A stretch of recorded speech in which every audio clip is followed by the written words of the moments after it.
Hi, everybody. My name is Keith Miller, and I am the curator of the Gallatin Galleries. And I just wanted to give you a quick welcome. But before we start, I wanted to thank a couple of people and make some acknowledgements for the people who make this possible. First, I want to thank Angie DeSocio and Jen Burge, who have been pretty tireless in making sure that all these thousands of hours of Zoom meetings and webinars and things like this go on without a hitch. And those kind of things that drive everyone crazy, we are left sane because of their hard work. And I really want to thank my gallery team, Lux, August, Carolina, and Lily for all their enthusiasm, openness, and work. And then, of course, the events team, Rachel Plutzer, Teresa Anderson, and Mike West. They are the ones who really keep the wheels on the car. So thank you for all your work. And I also want to acknowledge that the Gallatin Galleries is located on the traditional territory of the Lenape, called Lenapehoking. The Lenape people lived in this territory in harmony for thousands of years. During the colonial era and early federal period, many were removed, but some also remain among the historical tribal communities of the region. We acknowledge the Lenni Lenape as the original people of this land and their continuing relationship with their territory. And we affirm the aspiration of the Lenape chief Tamanend that there be harmony between the indigenous people of this land and the descendants of the immigrants to this land. That's all of us. So the plan for the night is to screen the entirety of the piece Middle Passage for Dreams by Helina Metaferia, and then have a conversation between Helina and Steve Locke. Finally, I want to introduce Helina and Steve, if you want to turn your cameras on so we could see all the beauty that is you two. I don't want to introduce them with their bios because you can go to the website and see their bios, and you should, because they're winding, they're impressive, they're great, and they have a lot of, oh, that's interesting on them. But for tonight's talk, first I want to thank Steve Locke for coming back to the gallery. Steve had a really important moving show in 2019, In the Name of Love, which was kind of an overview of a lot of different works from his long and exciting career. And ever since then, he's been a friend and an inspiration to me, certainly, and the gallery. And the enthusiasm with which he was greeted by Angie alone lets me know he left a warm impact. Steve was also the one who introduced me to Helina, so thank you, Steve, for doing that. And Helina, from the very beginning, has been great to work with. Our first conversation was, I think, Helina, nod your head if I'm wrong, about an hour and a half of really talking about if this was the right time for this. And I think especially in this moment, after all that 2020 threw at us, and, you know, besides the 500 years before that, but 2020 threw at us, I really wanted something that was beautiful and focused on love and celebration of possible futures. And so I really want to thank you, Helina, for sharing the work with us and making such a beautiful work, but also just letting us to do this now. And I think it's a really important, special piece for us to have. So thank you. So without without any more introduction, we're going to start the movie. So everyone, we're going to turn off our cameras and come back when the piece is done.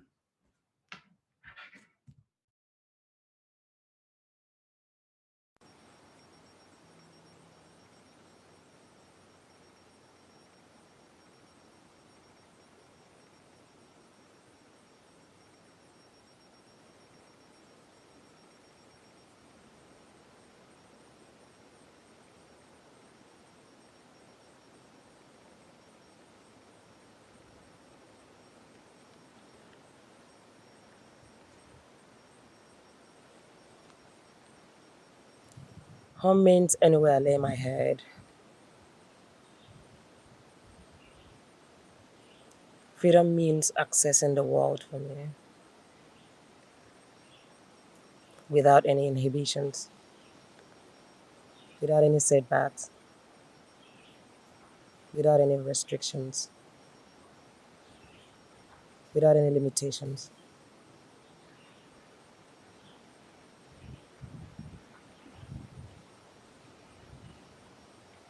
It's where I go to escape from the world. It's like a nest.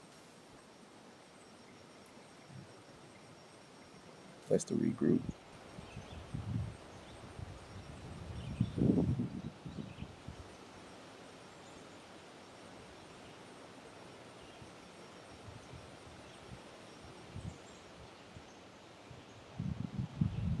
be a black man in America is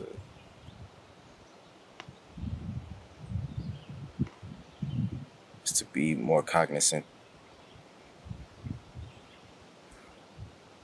of the decisions you make, because self-expression is policed more. The black men, black women, other people's self-expression could end your life.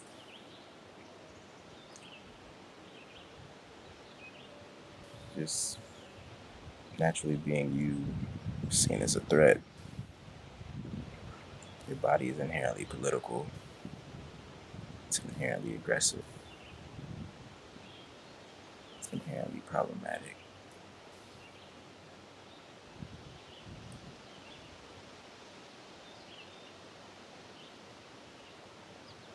Being a black man in America is one of the dopest experiences any human being could have.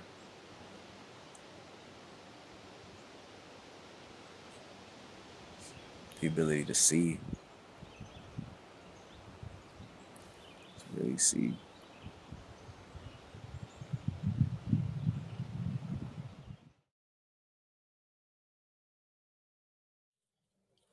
Hi, Helina. Hey, Steve. Congratulations on the film. It's pretty powerful, I have to say.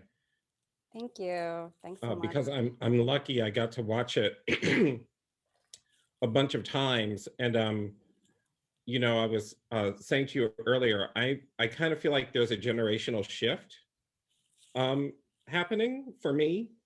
Excuse me, this tea is not doing its work. But I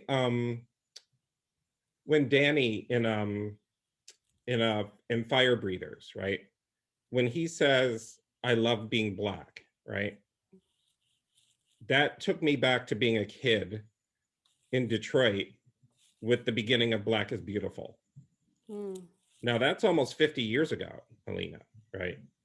And so the way that statement feels so urgent right now in the context of the film, I wasn't ready for it. So like, are you thinking about those kinds of parallels when you're making your work? In film in particular, yeah. Yeah, I'm thinking a lot about the cyclical nature of history. And I look at this as a time capsule of a period of time. It was shot over 3 years and all 4 seasons, several chapters all over the country. And I'm thinking about what it means to be in moments of rest and joy and liberation, and how many generations that it took for us to get that as Black bodies in America, right? And nodding towards the sacrifices and the activism and the abolition movements and all of these things that took place for us to rest and to breathe and all the things that future generations are still going to have to do to get this right, essentially. So it's incredible to see a film with Black people relaxing. Like that is like that's like a device in the film that is so powerful. Like you see the opening shot, and I sort of get the transitions, like going from the verdant landscape to the winter landscape to the ocean, then to that sort of fallow field, and then suddenly to like architecture, like to like some sort of like built space for people. It's like it's like a journey. It's a physical journey. It mimics the journey of Africans in the Atlantic. It mimics that journey, right? And so structurally, the film does that, but it also does this thing with consciousness that I think is so interesting, that it's the 3-channel structure sort of dislocates the speaker. Even though we see people speaking the words, we see these different kinds of, the camera perceives different things, right? So it sort of feels like a layer of consciousness on top of the dialogue. And so it seems like there's more than we're speaking through the ancestors or something. Like there's another consciousness that's speaking. And so someone is, like I said, I think that there's this thing where you have created a film that answers a lot of questions, right? But we don't know what the questions are, right? You just hear these people answering these questions. So you start thinking, who's asking? You know, how did you come up with that structure? Well, I really appreciate your interpretation of it, because I think that there's some things that were happening formally that I wanted to communicate and not so much literally. But yes, there are words. Yes, there's narrative, and you can kind of piece together. Sometimes it's very literal, sometimes it's political, sometimes it's esoteric.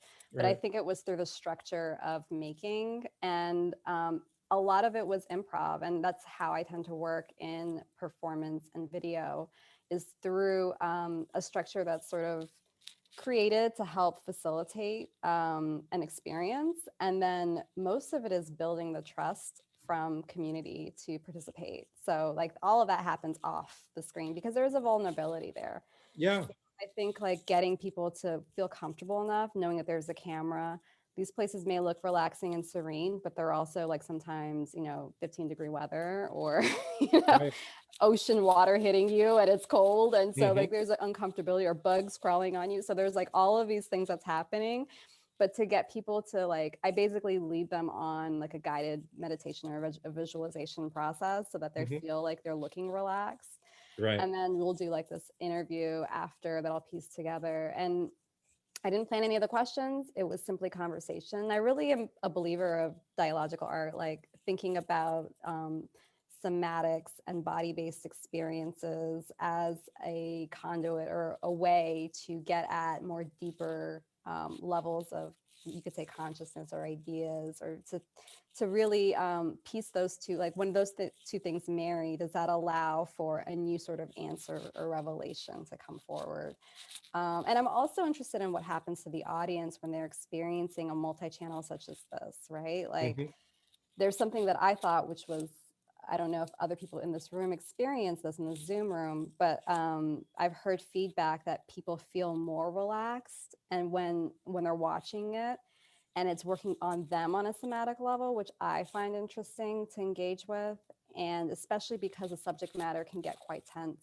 And, the idea that you can relax into conversation, you can relax Right. into listening, and listening can be something, or speaking doesn't have to be so weaponized. It can be something that can bring people together. I've gotten resistance when I was like in grad school for like the video essay format of a lot of Mhm. my work, because the talking head is such a it's such a no-no in video art. And I wanted to see if I can actually have conversations as art that didn't feel like, you're watching a reporter on TV, like a documentary, like it could feel like an experience. So that was my impetus, and also my sort of like, I really want to hear Black people assert themselves and provide agency, especially when the screen is not a place where we're safe. Like Mhm. there's too much trauma circulating on the internet. There's too much trauma in the news and the media. And we, knowingly or unknowingly, are scrolling through these images of violence and death upon us. And I just want to reclaim that space. And this is one method to do that.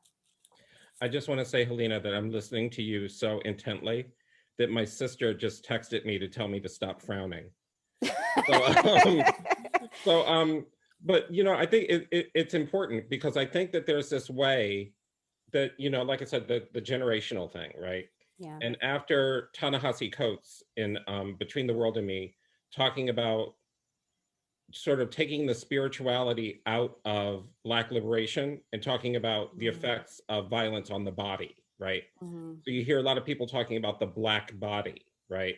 Mm-hmm. And it, in some ways, to my ear, it's a little demoralizing. It's a little dehumanizing, because we're not talking about people anymore. We're talking about the corpus, right? But if you don't believe in the soul, the corpus is all you have, right? Yep. So the great narrative of people's lives comes to an end. It's Yep. like Danny says, people have been dying a long time, right? Yeah. And so understanding that the corporeal experience Mm-hmm. is where that's the experience of being human. That's the Yeah. experience of love. That's the experience of touch. And that's what comes out in this film, the way people they start out touching, and then they end up sort of separate from each other within the architecture. So together but separate. That's sort of like the journey to being sort of marooned and then ending up in community, right? You see these structures in the film bear out, and whether they're improvisational or not, I think that it's part of your practice as someone who is and I've known your work for a long time, right? And so there's this way in which part of your practice is to amalgamate and then process and then generate, right? And so that sort of way that you bring these people in to this moment, right? And then you allow this other thing to come out. So there's a particular kind of ebb and flow in the work. And I sort of was disappointed that the film didn't start again. You know what I mean? I felt like it was, all right, now we go back to chapter 1. So like, does it end because of a narrative concern, or does it end because of like you that was the end of what you had to say?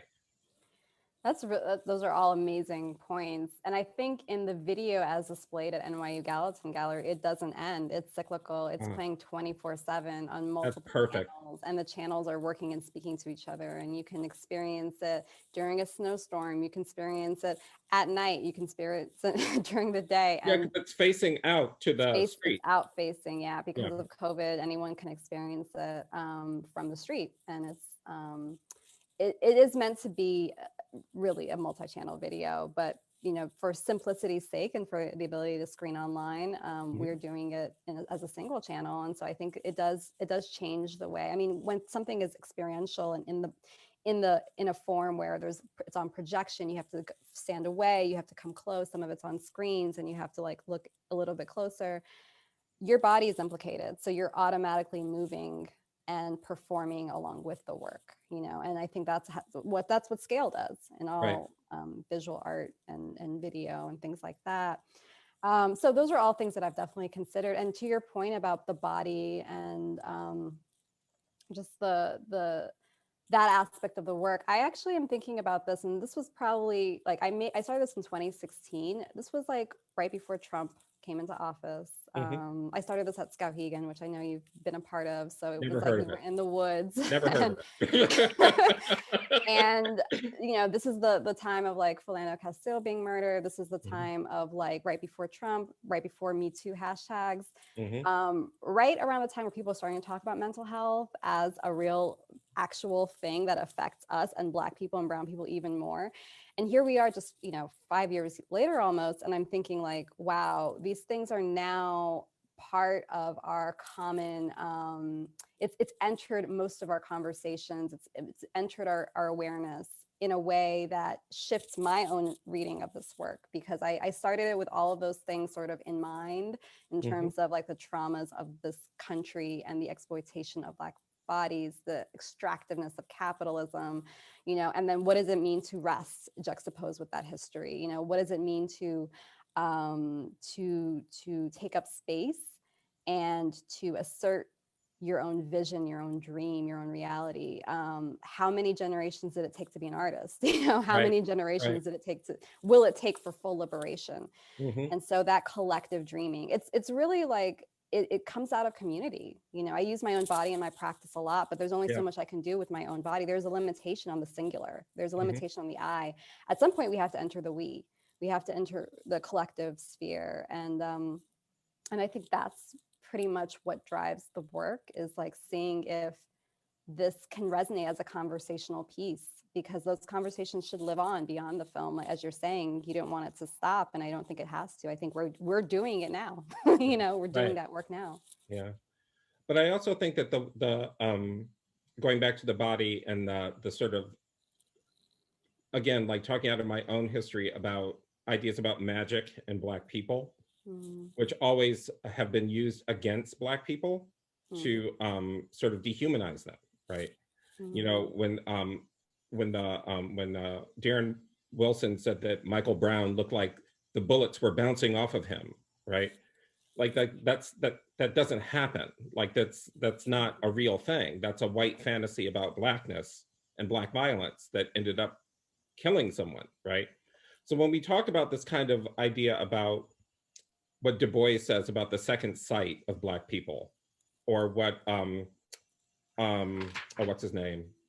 I think Marvin in the first segment, when he talks about what it means to be Black is to really see, it comes out of this idea that Du Bois talks about with double consciousness, with being an American and being a Black person at the same time, two natures, who the physical strength of your body keeps you from going insane, right? To live in America as a Black woman must be crazy making, you know, like to actually have to live that life, right? So what keeps you from going insane? And I really don't think it's magic. I really don't, right? But I have to say the film posits this kind of magic. It's another, I don't have another word for it, Helena. It talks about magic in this way that feels constitutive. It doesn't feel demoralizing. It doesn't feel dehumanizing. Mhm. It feels accessible, right? But it doesn't feel like it's going to protect Black people from the world. Hmm. So there's something about the way that you talk about magic in this film that was very, very like I said, it was unsettling to me in the beginning, but then by the time we got to Prophetess, I was like starting to think, well, yeah, like, yeah, I'm gonna, yeah, all right, magic, all right, you know? I love that you pick up on magic. I think people might have used that word, or Oh you yeah, know, like that was something, but it wasn't something that I was clearly trying to articulate. But hashtag Black Girl Magic is like my anthem. Like I love it. But hmm, just like the actor Jesse Williams said, just because we're magic doesn't mean we're not real. Like doesn't mean right, we don't bleed. Doesn't mean right, we don't experience pain, right? So to think about the histories about how magic has been used against Black people, but as almost the exotic, right? And I think it also is a method for us to work our ways out of the body. And we've seen that with women being burned in this country as well. mm, We've also see that with just sort of, besides the suppression of the feminine, there's also this idea that you know, the rhythm of Black folk, you know, our tap into sort of ancestral, and myself being Ethiopian American, like this sort of like tribal aesthetic was a ways that, you know, white philosophers have used to sort of justify that we were under civilized, uncivilized, right, all of these sorts of things, hmm, and that we didn't subscribe to a higher thought. But those are mostly because our practices were deeply rooted in the body, and a body as a way, as a gateway to spirituality. right, And you know, having to uncondition myself from Western art history was one of the main things that I did after leaving graduate school. And, you know, I've been studying a lot of Ethiopian art history, and, you know, working with curators at the Met, for example, to really get a more clear understanding independently of where my own training has kind of blocked right, my ability to articulate authentically. And so as I've been studying deeper, I've gotten much more comfortable with not just language around what one would call magic, but asserting that there, it's okay that we have difference in whatever it might be culturally, how we evoke things, whether it is through music or through art, and to celebrate that, and to again give agency to others to be them their full selves. So but you if know, any, that's the thing, Helena, like giving other people agency to access that, right? Mhm. To say like, you know, I have this thing, like when Carl talks about like what happens in the studio in the second segment, and like there's this sort of, it's almost like alchemy he's talking about, he's describing, and then it results in this thing, right? And like I like was like, yeah, that's the process of making art. And then when the prophetesses start talking at the end, I'm thinking like, wait a minute, that's connected to what Carl was saying. That's the same thing, right? Mhm. And so like for me, it has opened up a different understanding of Mhm. what that practice is, right? And that's one of the virtues of the film, right? Like, and I've said before, whenever anybody is talking about art, they're talking about themselves, right? I'm just Mhm. talking about me and how I am responding to what the experience that you've created for me. It's what it has awakened in me, right? That's how you know it's a good artwork, because I'm sitting here like writing notes in my like little Christian Louboutin notebook, trying to figure out what the hell I just saw, right? You know what I mean? Because it affects me. Like, why do I feel uncomfortable? Why am I nervous? Why do I want that? Like all that sort of stuff that happens. And it's so different than what happens in the other work that I've seen you do. And Mhm. so now, like, I don't even have to ask you the question now, because I was thinking like the move away from individual performance, right? Mhm. To I don't even want to call it narrative. I prefer dialogic, which is a beautiful way to talk about it. This sort of experiential work that happens through the lens, right? Recorded and reproduced, right? Is that, you spent 3 years figuring out how to make this film? Yeah, while I was making other work. So this was Right. something that I just kept a video camera on me. It was no big production, no budget, just me shooting as I traveled and lived my life. And not every situation or group felt right. Like it had to feel like, oh, this is a good time, Mhm. to make this. And then I have a larger interdisciplinary practice where I investigate. Mostly the through line is archives, bodies, and conversations. I mean, that is essentially what it is. And in this case, these are oral histories that I'm gathering from Mhm. people just living their daily lives, and their expertise is themselves, right? Like Right. their own lived Right. experience. And so I think in my other works and strategies that I've dealt with is using same thing of structures and improv, using my own body and responding to sight. And then other structures beyond that have been like works on paper that still tend to do the same sort of thing. And I think like the beauty about making in this day and time is we have so many resources afforded to us. We have so many ways that, I mean, technology has made all of this possible, what we're doing now possible, right? Like Mhm. there's so many ways of making, but at the end of the day, there's always a story that we're trying to unearth as artists. And if we look really hard enough, I feel like it's the same story you've had your whole life. But Like Helena, you've been trying. we have access to all this stuff, but girl, there's some really bad art, right? Okay. Let's just get real. No, seriously. Like, and it, like, so much of it has it's navel gazing for the camera, and it's influenced by TikTok culture and all this sort of stuff that, and like a sort of a baseline of easily understandable humor, like all these sorts of things that have manifested in contemporary art Yeah. that are very, very different than what we're talking about here, right? And I don't want to let you off the hook by you saying like, oh, we have access to so much more stuff now. It's different. Like, the director Mike Lee is known for making films, narrative films that rely on improvisation, right? The structure of the film, there's no script. You just have these actors being in these situations, right?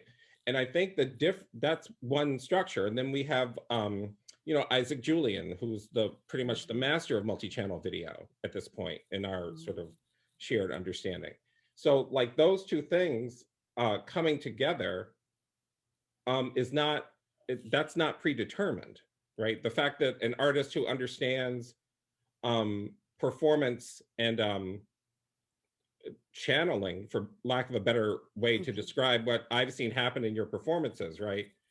To have an artist take that skill set to a dialogical practice, that feels new to me. That doesn't feel like a consequence of having better tools. So I think that's I will different. take that as a compliment, especially Yeah. from you, Steve, because I know that you are very critical of art. I'm And so I super know that. critical. Yeah. Yeah, I know. That's why I'm single, Helena. That's why I'm single. Yeah. Yeah, I think, well, I'll just say this, that like, how we build our practices says a lot about what our interests are. I'm not as interested in art object as I am as in process. Mhm. And I started my training as a painter in undergrad. And I You painted look for a so long time. pained when you said that. Yeah, I was so overwhelmed by like this commitment to like one thing, especially the canvas, and it just feels like, okay. So, and there's all that history that you have to kind of contend with. But I think I felt so liberated, and I almost had like just this moment of like relief when I realized I could do anything at any point and call it art. And Right. it just opened up my practice. Like that was, I mean, it's quicker than a sketch, like just performing, or and we have access to our phones, and that is a tool for documentation. Like that makes art and life blur in a way that feels exciting. It also feels magical. It also feels very much like Ethiopian art history or African art history, where process, ritual, visual art intersect very Mhm. easily. And these are functional objects that are meant to be transports to other places, whether it's a Right. spiritual experience or otherwise. So I was like, oh, this is it. This is what I'm going to do. And then to find all the language and to find I mean, that was just the homework, it's Right. like, Right. Right. how does this tool do this thing at the same time? But I do feel like I've been telling one story since I was a young kid, and maybe it has to do with my upbringing since I first started making art. And it was always about Black people like liberated. Like, I don't know what that was, but it was just like a happiness and a joy, particularly Black women. Mhm. And it was not even like I was aware that that was the thing that I was doing, but I feel like I'm just trying to tell that story better and better every day. Like, that's Yeah. really what it is. And I need my community to do that, to help and support with those stories. I'm now in Los Angeles working with the founders of the the Black Lives Matter movement. Which movement am I talking about? And amazing, beautiful Black queer women.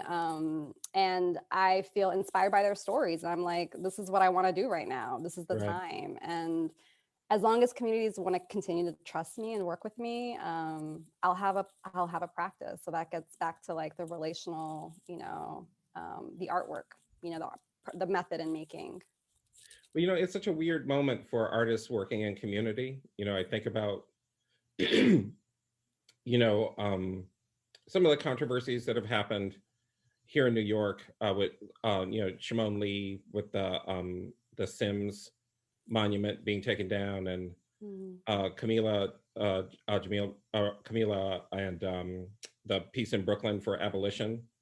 So this idea of working in community, you seem to do it seamlessly by sliding deeply into these communities. And that seems to be a key part of how you make your work. Now, in the past, I have to say, like with the work I know of yours in the past, the work I've curated in the shows, I have had no idea how it came about. I was just completely overwhelmed by it, right? And that's the thing that I look for when I'm experiencing an artist's work, is that, like, and then the process of it becomes the additional part of the story. Like, it gets even more interesting when you start to understand the process behind it. But I'm just glad that that this kind of embodied way of thinking is in on our screens, right? It's in the academy because you're teaching, right? So there's going to be other artists who are going to come to you saying, like, this painting thing is not for me, and they'll have a model, right? And it's very important. I say this to people all the time, that there's a lot of people who had no models, and so they became the models, right? Mm. And that's kind of how I feel about what's happening with you. Is there's no and there's lots of Black women filmmakers who don't get anywhere near enough recognition, right? But I feel like this sort of focus of yours on love and joy, and not in a cloying, hallmarky sort of way, but love and joy as like these transformative elements of culture and sites of power. That's the good stuff. The last thing I want to ask you about is about the position of Blackness, right?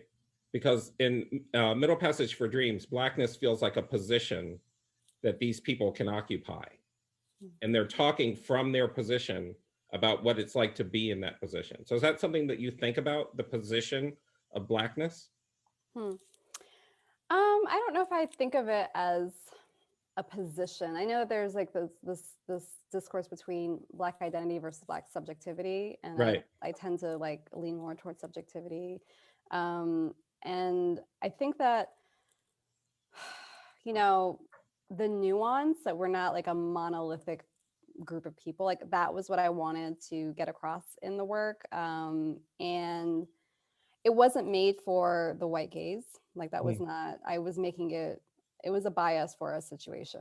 Like I was like, and I wanted that to be also a part of it. Like it's not like explaining ourselves, right? Or like explaining who we are in our position and all of those things. I think it's more so asserting and being, right? And being full, and that fullness kind of overflowing into the work. Like I have so much to give, because I'm charged.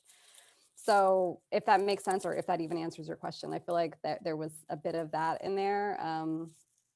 Yeah, I don't know if that answered the question, but I feel It doesn't, but that's fine. That's okay, because like I said, I'm talking about myself. I'm okay. looking at your work and talking about myself, because that's what we do when we look at art.